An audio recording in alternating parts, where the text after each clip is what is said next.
أعوذ بالله من الشيطان الرجيم.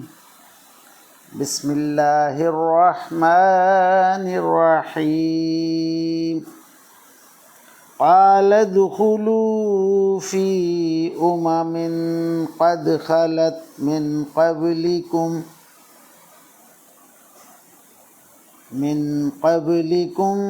من الجن والإنس في النار كلما دخلت أمة لعنت أختها حتى إذا اداركوا فيها جميعا قالت أخراهم لأولاهم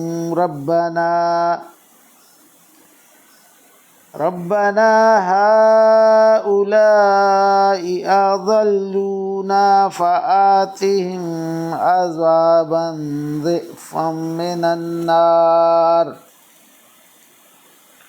قال لكل ضعف ولكن لا تعلمون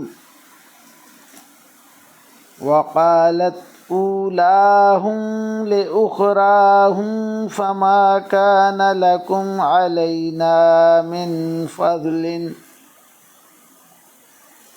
فذوقوا العذاب بما كنتم تكسبون آمنت بالله صدق الله مولانا العظيم وصدق رسوله النبي الكريم ونحن على ذلك من الشاهدين والشاكرين والحمد لله رب العالمین۔ بسم اللہ الرحمن الرحیم۔ ابھی آپ کے سامنے سورہ الاعراف کی آیت نمبر 38 تا 39 کی تلاوت کی۔ انشاءاللہ کچھ ہی دیر بعد عزت مآب راؤ شاہ نواز صاحب انہی آیات کا ترجمہ، تشریح اور تفسیر بیان فرمائیں گے۔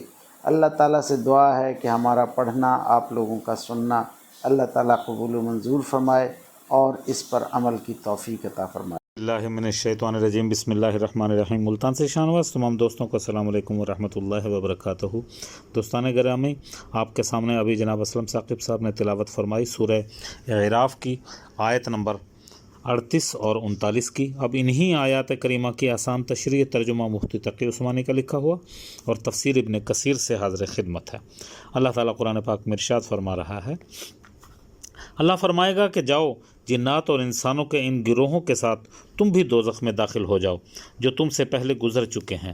اس طرح جب بھی کوئی گروہ دوزخ میں داخل ہوگا وہ اپنے جیسوں پر لعنت بھیجے گا، یہاں تک کہ جب ایک کے بعد ایک سب اس میں اکٹھے ہو جائیں گے تو ان میں سے جو لوگ بعد میں آئے تھے وہ اپنے سے پہلے آنے والوں کو بارے میں کہیں گے کہ اے ہمارے پروردگار، انہوں نے ہمیں غلط راستے پر ڈالا، اس لیے ان کو آگ کا دگنا عذاب دینا۔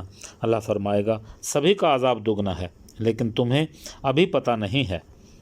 اور پہلے آنے والے بعد میں آنے والوں سے کہیں گے تو پھر تم کو ہم پر کیا فوقیت ملی، لہٰذا جو کمائی تم خود کرتے رہے اس کے بدلے عذاب کا مزہ چکھو۔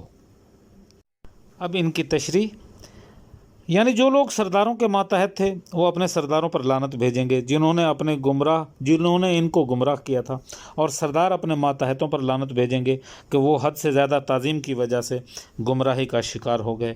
مطلب یہ کہ ہر ایک کو عذاب سے پہلے وہ ایک دگنا عذاب ہوگا، لہٰذا اگر سرداروں کو اس وقت دگنا عذاب دیا جائے گا تو اس کا مطلب یہ نہیں کہ تم خود اتنے شدت کے عذاب سے محفوظ رہو گے، بلکہ ایک وقت آئے گا کہ تم خود عذاب سے بڑھ کر ان کے عذاب کے موجد اور عذاب کے برابر عذاب ہو جائے گا، چاہے ان کا عذاب اس وقت کتنا ہی ہو۔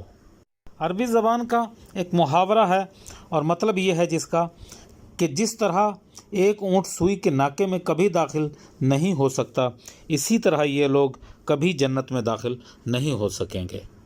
اب تفسیر ابن کثیر سے عنوان ہوتا ہے کافر ایک دوسرے کو مورد الزام ٹھہرائیں گے۔